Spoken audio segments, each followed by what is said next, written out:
What I'm going to talk about is this beautiful mountain range, so to say, in the heart of Europe, ranging from the south, from the Mediterranean, Nice, almost to Vienna. The mountains, the Western Alps, a little bit higher than the Eastern Alps, Western Alps going up to 4,800, as we heard from Pascal 2 days ago. But these mountains are a little bit struggling. They are always in between kind of, let's say, one hand conservation and on the other hand on to seeking a balance between conservation and development. There's quite a lot of pressure on this landscape, and therefore in the 90s a treaty has been signed, a treaty, so-called Alpine Convention, which is quite an important political instrument to implement sustainability in this area, international treaty between the Alpine countries and the European Union. And the goal is, the objective is sustainable development concerning environmental, social, economic, and cultural issues. What are we talking about? We're talking about the Alps. It's a huge mountain range, but only a little part of it is suitable for settlement, so it's a huge pressure on settlements because of avalanches and all the stuff we heard the last days. There are 83 regions, about 6,200 communities, 14 million people living. It's also their economical environment, living environment, but also the cultural and natural environment. The Alps are known for its natural diversity and its cultural history, many languages, many dialects. They are supposed to be the water castle, the water reservoir of Europe, and as I told you some days ago, they are a huge visitor destination for about 120 visitors a year. If you look at the population, it varies between the countries. Austria is a country which has a total 8 million inhabitants, and the big area is a mountainous area. Even Monaco is part of the Alpine Convention. So it differs between, as a total, 14 million inhabitants and 190,000 square kilometers. If we look a little bit closer to the Alps, there are big differences. As we already heard from Pascal, there are places which are very easy accessible on the big roads and highways. Other places in the inner Alps are a little bit remote, and it shows, you can summarize it as an urban growth and rural disease. It's surrounded by huge cities all around. The Western Alps, you can see population is growing. Some parts of Switzerland, even Italian parts, it's going the other way around, and Hohe-Tauern also. What we have to deal with the Alpine Convention, we are part of a greater system, and we are, it's all written down in protocols and declarations, which are the framework if you want to have it like this, but in fact it's what you're doing. And we are dealing with conservation issues, and there, as one of the first steps, there has been an organization implemented which is called Alpark. It's a network of alpine protected areas, and it might be today, it looks a little bit strange, but 20 years ago we didn't cooperate. We were so close to each other, various protected areas and national parks, but there was no cooperation. And nowadays we have an extensive exchange between these national parks. European Union made it possible, Austria joined the Union, Alpine Park reserves, but also nature conservation institutions and local actors, populations and scientists, quite a good mixture where we meet several times a year. If I look at the Alps, before coming to Hohe-Tauern, if you look at the Alps, there are several protected areas, huge old protected areas, beginning the beautiful national parks in France, Mercantour, Les Écrins, Swiss National Park, which is the oldest in Europe. 2 years ago, 100-year celebration. Stelvio, not Stelvio, Gran Paradiso in Italy, Stelvio and the eastern Hohe-Tauern, and finally Triglav National Park in Slovenia. What I'm going to talk about now is this area at the eastern end of the Alps, Hohe Tauern. But let me say first a few words that you just have an overview of what is going on in Austria. I always say Austria is not a country famous for national parks. Austria is famous for skiers, for musicians, for painters. But in Austria it lasted quite a long time. It was in fact until the 1981 until the first national park has been established. Nowadays we have 6 national parks in Austria. This is our umbrella, so to say, National Parks Austria. It covers around 2.8% of our territory, which I think is pretty much the average of many countries in the world. All these national parks are strongly dedicated to IUCN categories for Category 2 National Park. And there is one thing they all have in common. All the Austrian national parks have been established because of problems with water. So the big fight from the environmentalists against the other side was fighting because of water. Now, finally, we reached Hohe Tauern,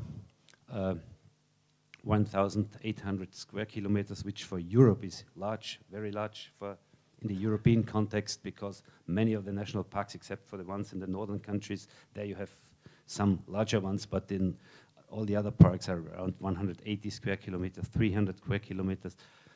In fact, the park comprises 3 provinces. It's Carinthia, Salzburg, and Tyrol. Quite a complicated system. I wouldn't go into that. Including the highest mountains. That's Großglockner. That's the place where I live, where our office is. So the situation here in Nancook is quite familiar to me. Großglockner is kind of a symbol in Austria. On the west goes Venediga, and maybe some of them know Ankogel, the eastern part of the national parks. If you look at that, you might wonder why it looks like that. That's some easy reasons, because in Austria, all the skiing facilities and hydroelectric power stuff is excluded from the park. There are 30 communities surrounding the park. And if you talk about tourism in national park, we are talking about this area, which is about 35 communities. Hohe Tauern, as I told you, is famous for its glaciers. Unfortunately, they're getting smaller and smaller, and lakes, but still 10% is covered by glaciers. Normally, the whole park is accessible. There are no entrance fees. This has been checked several times, but there was no way to do that. It's only a very small area for ecological reasons, which is a few hectares, few square kilometers, where there is no access, but this doesn't bother anybody. What are the management goals? We have kind of a zoning system, as in many countries probably. We speak about a core zone, that's our terminology. Core zone, this means IUCN Category 2. Then we have the buffer zone or outer zone with IUCN 5. And then we also, as I tried to mention in the panel some days ago, we take a little bit care for the regional development and for what's going on around the park, and therefore there's some things we have to do there, and that's what we call the national park regions, where all the communities are situated. What is prohibited? And now you see this is part of the Austrian system, which is quite different than the one you have here. Watercrafts are not allowed at all.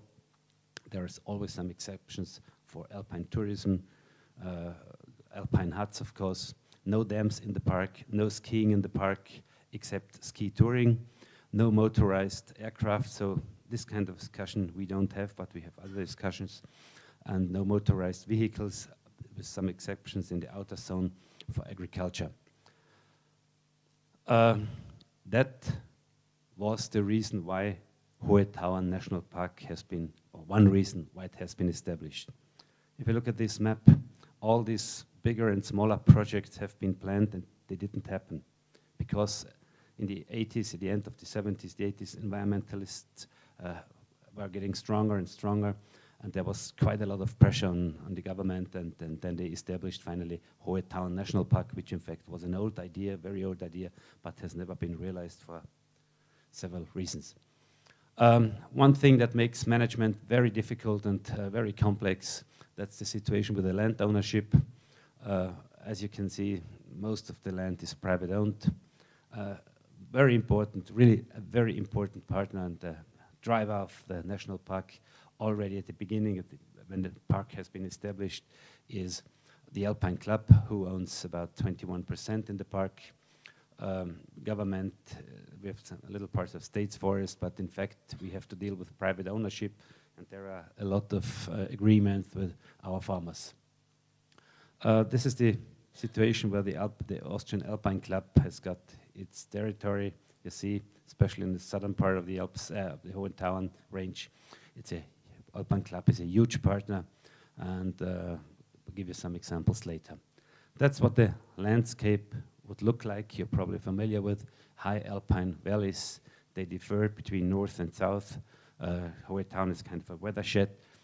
Climate in southern parts is totally different than from northern parts. The same troubles with all the glaciers that we have these rivers left, alpine valleys in the south. It's famous for its glaciers, and but also for its biodiversity. There's been done a lot of research, and we are still doing on that.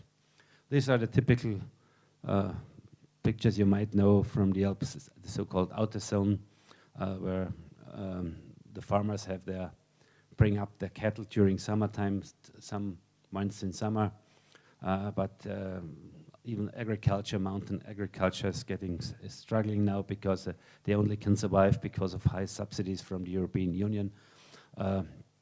Otherwise it wouldn't be possible because it's getting more technology and industrialized agriculture.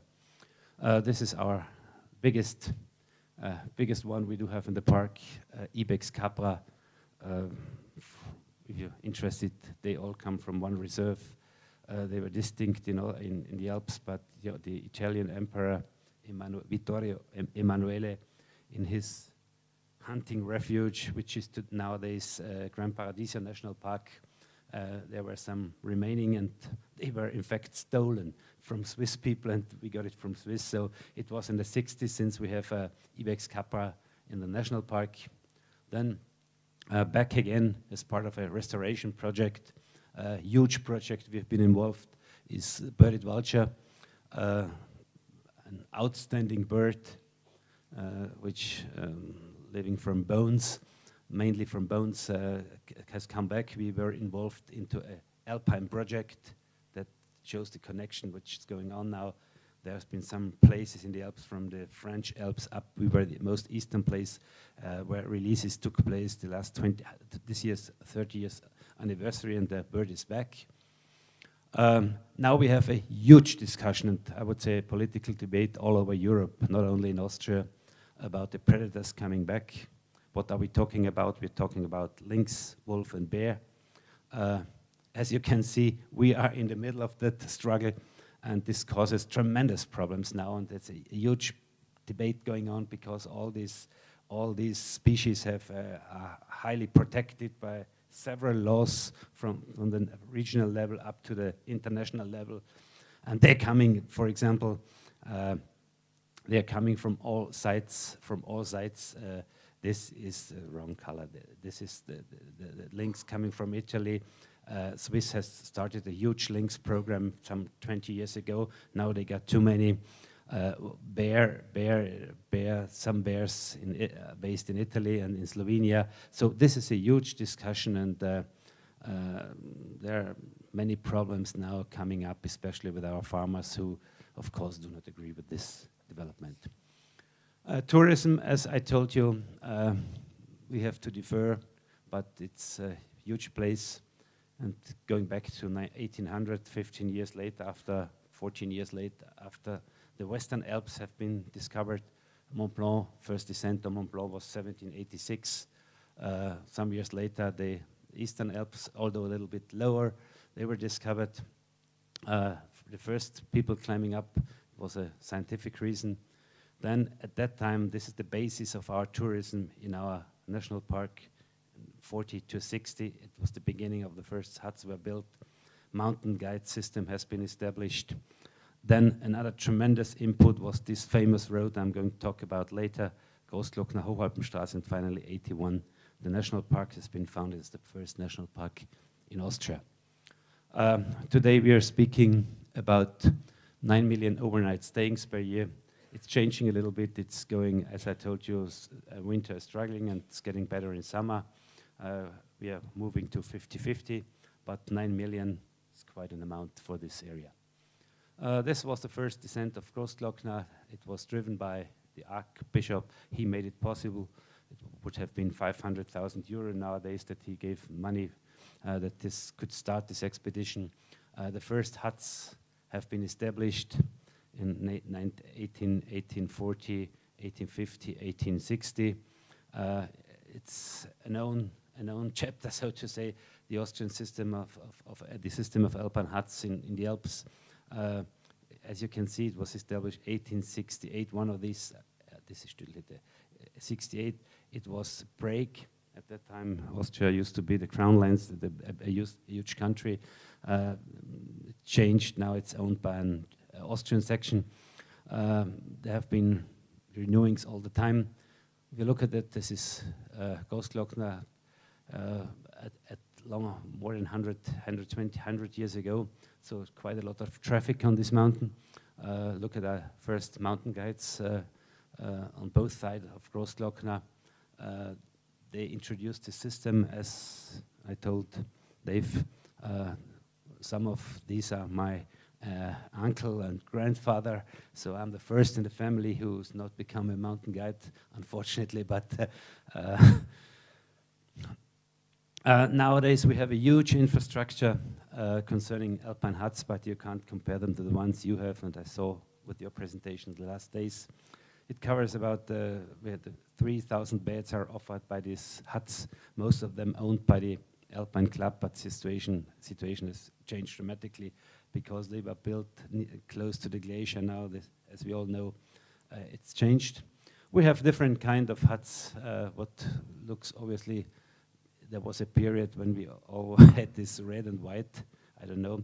We have some modern ones, and we are just talking about an even more modern one at the moment. It's also a discussion, but nowadays these huts, they have quite high standards, high technology with power, solar power and all these things.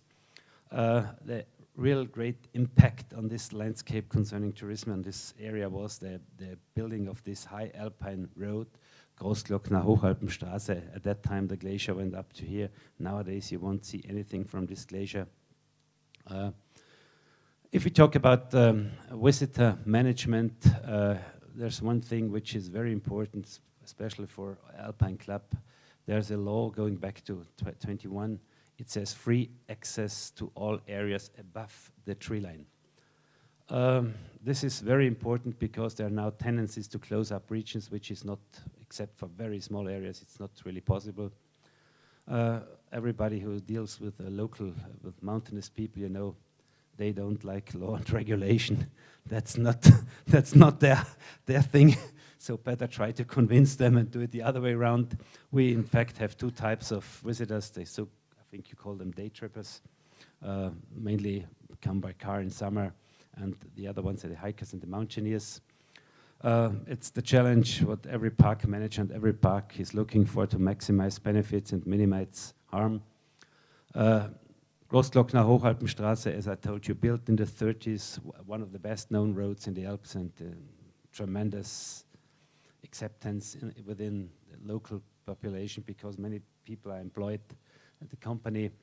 And the road was much earlier than the park was established, so there was the decision how to handle that, and we decided to cooperate and to make the best out of it. Can you imagine? It's only open during summertime, going up to 2,500, owned by the state, mainly 9,000 visitors nowadays, but there was a peak in the early 60s of 1.5 million, and there came up another peak after the eastern borders fell down in the early 90s. The road itself, it's excluded from the park, and as I told you, it was the question how to handle it and how to do with it, and we made it from a transit route to a national park road. It's beautiful, outstanding thing. It's in end of April, beginning of May. In former times, they used to do it this way. Now they have modern technology. In fact, it's not modern technology, it's old technology, but it's done this way. Everybody is waiting, and as soon as the road is open, traffic and tourism starts. Many of these former buildings which were used for construction and workers and other things now have been adopted. For example, visitor centers. Along the road, there are a number of services being offered. If you have a look, this is part of our strategy. At the park entrance, we have all our information centers, and this is the road. This is Großglockner High Alpine Road. That you can see the number of these facilities. IOCN said they were visiting us 10 years ago, I think, and they said it is said to be a good model. It is known in Europe what to do with this kind of infrastructure. Okay. I want to give you some more minutes left, some examples what we've been doing and what we think is now something European market requires, or the market people we are talking about. One very important issue is sustainable mobility services. Why? People, there's a tendency now that people want to leave their car at home. We don't have this, not this tradition with cars, maybe be like in the US or here. So people want to leave the car at home and have their holidays without that stuff that they have all year round. Therefore, there's quite a good cooperation between the German Bahn, German railway station, and regional tourism, funded by Environment and supported by Austrian Alpine Club. That means there is an activity called Fahrziel Natur. That means objective nature, or whatever. And there are some all the German national parks, Swiss National Park and Hohetal National Park, can reach by trains on a special ticketing. And there we have a train station, the only train station in one of our communities. The next problem is if you come by train, how to get around within this huge park. And then a bus system has been established with local entrepreneurs, a local bus system that brings you to certain points, to the exits, and picks you up at the other side. So this is something that is getting more and more popular now. We have a bus integrated system based on fixed lines for where there's high frequency and call service with areas with lower frequency. And this is something that is becoming popular, and we are going to enlarge this because there's a strong need for it. Another initiative we took with the Austrian Alpine Club was in the 90s, when everybody from Hungary, from Poland, from Czech wanted to climb Großglockner. There were many accidents, tremendous accidents, because they didn't have any idea. They climbed up in winter, which is normally very dangerous. So we started an initiative, Safe on the Top of Großglockner. Another thing, to bring people around, because that's really a problem, because everybody wants to climb Großglockner. There are so many huts around. Another initiative we did with the Alpine Club was the circle around this is Großglockner, and there are many huts, so to bring people, to spread people. There's a number of alpine trails. I think it's about 8,000 kilometers as a total that we have to deal with, and the Alpine Club is owner of many of these trails, so strong cooperation is needed. This is the president of the Austrian Alpine Club, so this is Austrian tradition. You need to sign something to have it formally. I don't know why, but that's the way it is. Austrian Alpine Club has got 500,000 members, 500,000. We have 8 million, you can imagine, very powerful. German Alpine Club has even got 1.1 million. But it's a very strong organization, and well, we have a long tradition in working together. What's getting very popular now is this kind of sports activity, ski touring, very popular. The numbers are growing tremendously every year. They are selling the normal skis going down, selling this kind of equipment is going up every year. Another project that has just been launched is a very great project, is the Alpe Adria Trail, which joins several countries in Slovenia, covers Carinthia, Austria, Slovenia, and Friaul. a trail which has a length of 700 meters, starting in Hohe Tauern National Park and going down to the south. National Geographic have said it's one of the top best trails, starting at Hohe Tauern, ending up at the Adriatic Sea. This has become very popular nowadays, and but this is also kind of a system which needs perfect service and transport system. The starting point is next to Großglockner. You start right here at the glacier, go to the limestones and the Southern Alps, Triglav National Park, which is also a famous mountain, long tradition, the famous Socha River, and ends up at the Adriatic Sea. As I told you, National Geographic obviously said that's quite a journey. Also for me, this is quite a journey. Finally, let me say, just come to the conclusion. As I already mentioned, it's a question of objectives. Quality is becoming more and more important, partnership, education and training.